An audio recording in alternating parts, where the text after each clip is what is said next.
कहते हैं जब सारी दिशाएं अंधकार में हो जाए, जब शत्रु सामने खड़ा हो और बुद्धि डगमगाने लगे, तब एक ही देवी आपकी रक्षा करती है, माँ बगलामुखी। मध्य प्रदेश के आगरा मालवा जिले के छोटे से कस्बे नलखेड़ा में स्थित है ये प्राचीन और चमत्कारी मंदिर, जहाँ हर रोज सैकड़ों श्रद्धालु अपनी मनोकामना लेकर आते हैं। यहाँ आते ही आपको चारों ओर गूंजती हुई मंत्री ध्वनि सुनाई देती है और मंदिर परिसर में होता है पवित्र हवन, जिसकी अग्नि से वातावरण में एक अलौकिक ऊर्जा महसूस होती है। मंदिर के पीछे शांत प्रवाह में बहती है लखोंदर नदी, जो इस जगह की पवित्रता को और भी बढ़ा देती है। और आसपास बिखरे हैं कई छोटे छोटे प्राचीन मंदिर, हर एक का अपना महत्व, अपनी कहानी। और आज हम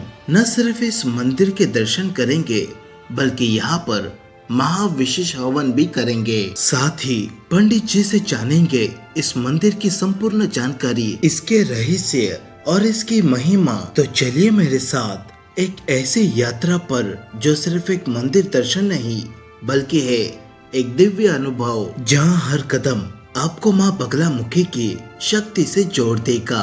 जयकारा शेरवाली दा बोल साचे दरबार की जय।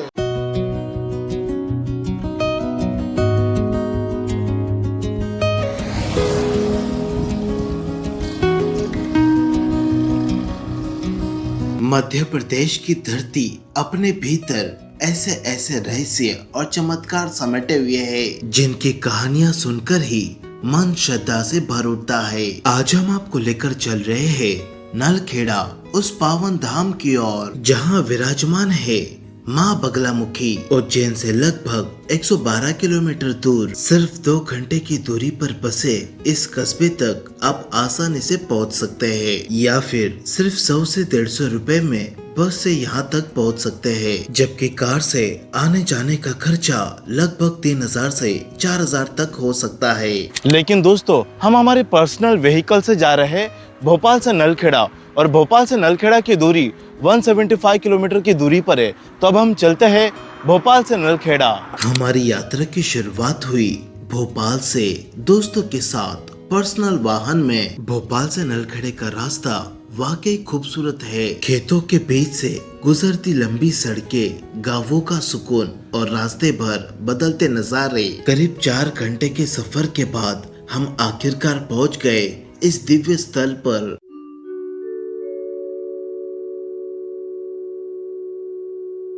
यहाँ आते ही सबसे पहले नजर आती है मंदिर के बाहर की व्यवस्था। 4 व्हीलर और 2 व्हीलर के लिए अलग अलग पार्किंग की सुविधा। हमने अपनी गाड़ी पार्किंग की और कदम बढ़ाए मंदिर के मुख्य प्रवेश द्वार की ओर। जैसे ही अंदर प्रवेश करते हैं, चारों ओर सजी हुई पूजा सामग्री की दुकानें दिखाई देती है, जहां दीपक, नारियल, लाल वस्त्र, पीले वस्त्र और पूजा सामग्री खरीदी जा सकती है। और फिर मंदिर की ओर जाते जाते सबसे पहले दर्शन होते हैं सूर्यमुखी बालवीर हनुमान जी के। कहते हैं यहाँ सबसे पहले बजरंग बली के दर्शन करने से माँ बगलामुखी की साधना और भी फलदायी हो जाती है। हनुमान जी के दर्शन के बाद हम बढ़ चले मुख्य मंदिर की ओर। माँ बगलामुखी का यह मंदिर न सिर्फ आस्था का केंद्र है, बल्कि एक ऐसे शक्ति स्थली है जहाँ हर रोज हजारों भक्त आते हैं। माँ की यह पीली प्रतिमा सोने की चमक से जगमगाता गर्भगृह और लगातार गूंजते मंत्रों की ध्वनि जैसे आत्मा को सीधा छू लेती है। अब वक्त था मंदिर के इतिहास और महत्व को समझने का। इसके लिए हम पहुँचे पंडित जी के पास। मेरा नाम पंडित आचार्य संदीप शर्मा है। मैं यहाँ पे पूजा अनुष्ठान का कार्य करता हूँ। यहाँ पे त्रिशक्ति रूप में माँ बगलामुखी माता विराजमान है।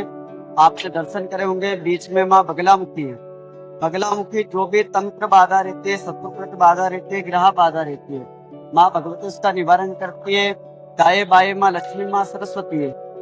माँ भगवती लक्ष्मी माता कार्य में, व्यापार में, बिजनेस में उन्नति प्रदान करती है। जैसे किसी ने अपना व्यापार बांध रखा हो, किसी ने अपना बिजनेस वगैरह बांध रखा हो, किसी प्रकार का कोई बंधन हो, व्यापार संबंधित कोई बंधन हो, तो उसका निवारण करती है। माँ सरस्वती विद्या बुद्धि प्रदान करती है। जैसे राजनीतिक क्षेत्र में माँ सरस्वती शारदा की जरूरत होती है। जैसे एक व्यक्ति रहता है जिसको कोई 10 मिनट नहीं सुनता है, और एक व्यक्ति रहता है जिसको अनेक घंटे तक व्यक्ति सुनते हैं। तो यदि माता सरस्वती की कृपा उस व्यक्ति पर रहती है तो राजनीतिक क्षेत्र में यहाँ पे पूजा होती है। पंडित जी, बगलामुखी माता के पूजा से भक्तों को क्या लाभ होता है? यहाँ पे जैसे अज्ञातवास के दौरान पांडवों ने यहाँ पे भगवान कृष्ण के उद्देश्य से तपस्या की थी, तो माता रानी ने स्वयं प्रकट होकर के इनको आशीर्वाद दिया था। तो यहाँ पे जो भी भक्त आते हैं अपनी कामना के अनुरूप हवन पूजा अनुष्ठान का कार्य कराते हैं। तो उनको जो कार्य के लेकर के आते हैं, जो कामना को लेकर के आते हैं, कामना के अनुरूप यहाँ पे पूजा होती है। यहाँ पे 3 प्रकार की पूजा होती है। पूजा के पश्चात यहाँ पे 1.25 लाख मंत्रों के जाप वगैरह होते हैं, अनुष्ठान कर्म होते, जो एक ब्रह्मास्त्र क्रिया होती है। ब्रह्मास्त्र क्रिया जैसे अपना कोई कार्य रुका हुआ है, शत्रुओं पे विजय की प्राप्ति के लिए, कोर्ट केस में विजय की प्राप्ति के लिए, व्यापार में वृद्धि के लिए, पुत्र पुत्री प्राप्ति के लिए, संतान प्राप्ति के लिए, या अपने ऊपर किसी ने कोई बंधन मान रखा तो उसके निवारण के लिए यहाँ पे पूजा की जाती है। जिससे जो कामना रहती है, कामना माँ भगवती पूर्ण करती है, और माँ भगवती के आशीर्वाद से इनकी सभी मनोकामना पूर्ण होती है। तो पंडित जी, अगर यहाँ पर जो श्रद्धालु यहाँ पर आते हैं तो पहली बार जो आएंगे तो आप उन्हें क्या राय देना चाहेंगे? सबसे सर्वोत्तम हम जो भी श्रद्धालु यहाँ पे दर्शन करने के लिए इत्यादि पूजा करने के लिए यहाँ पे आते हैं, तो सर्वप्रथम उन्हें माँ भगवती बगलामुखी माता को पीताम्बरी देवी बोला जाता है, यानी कि पीत वर्ण। सबसे प्रथम वस्त्रों की जरूरत पड़ती है, तो अपने को पीले कलर के वस्त्र पहन करके माँ भगवती के दरबार में आना है, और माँ भगवती को पीले पुष्पों की माला, पीली मिठाई इत्यादि फल में जो भी पीले प्रकार के फल होते हैं माँ भगवती स्वीकार करती है। माँ भगवती को जैसे बोलते हैं पीत वर्ण, तो माँ भगवती को प्रिय है। तो मंदिर में पूजा का समय सुबह 6 बजे होता है और शाम 7:30 बजे।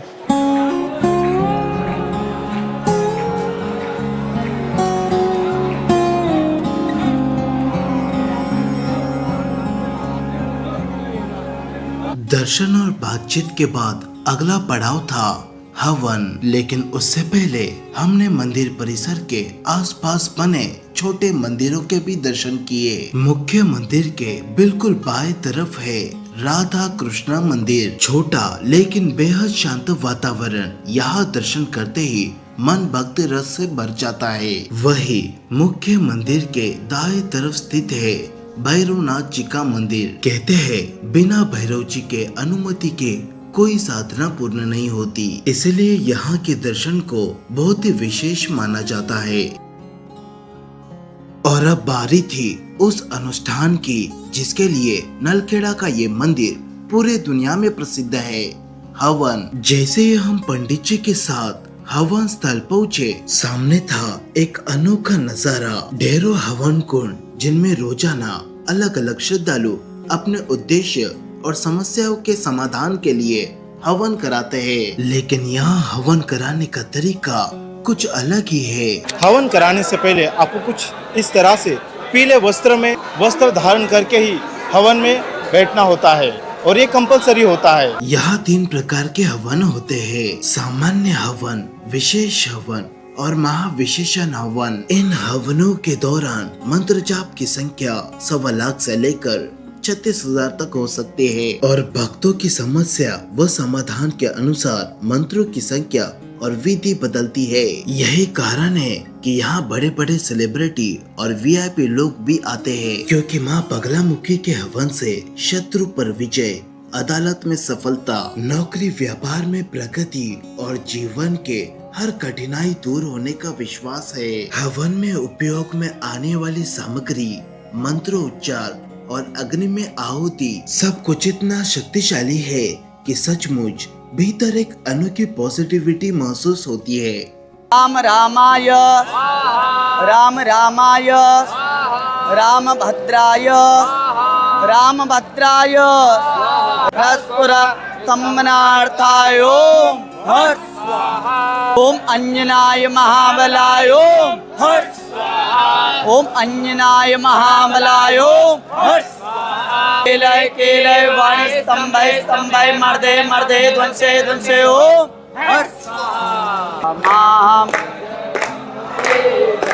जय हा राम आते दीन दुखी माँ वे पात जाल घेरे ओ मैया वे पात जाल। लेकिन मेरा मन अब भी जानना चाहता था यहाँ हवन कराने का इतना महत्व क्यों है, और इसका उत्तर हमें दिया पंडित जी ने। यहाँ पे अलग अलग प्रकार से हवन होते हैं। जैसे 3 प्रकार के सबसे प्रमुख हवन होते हैं। एक सामान्य हवन होता है, दूसरा विशेष होता है और तीसरा महाविशेष हवन होता है। जो भी अपनी कामना रहती है, कामना के अनुरूप यहाँ पे सभी व्यक्ति आकर के अपनी मनोकामना के अनुसार हवन करवाते हैं। हवन करवाने का यहाँ महत्व है। यहाँ पे पांडवों ने तपस्या की थी महाभारत काल के दौरान, तो उनको विजय की प्राप्ति हुई थी। जैसे कि किसी ने अपने ऊपर बंधन बांध रखा हो, कोर्ट केस में विजय की प्राप्ति के लिए, शत्रु बाधा निवारण के लिए, किसी ने अपने प्रति कोई षड्यंत्र रच रखा हो तो षड्यंत्र से निकलने के लिए, जैसे कि किसी ने अपना कार्य बांध रखा हो उस बंधन के निवारण के लिए यहाँ पे हवन होता है जी। तो दोस्तों हमने यहाँ पर महाविशेष हवन करवाया है। अगर आप भी यहाँ पर आना चाहते हो और यहाँ पर हवन करवाना चाहते हो तो पंडित जी का नंबर मैं आपको डिस्क्रिप्शन में दे दूँगा। आप इन्हें कांटेक्ट करके यहाँ पर आ सकते हैं और अपने मनोकामना अनुसार हवन यहाँ पर करवा सकते हैं।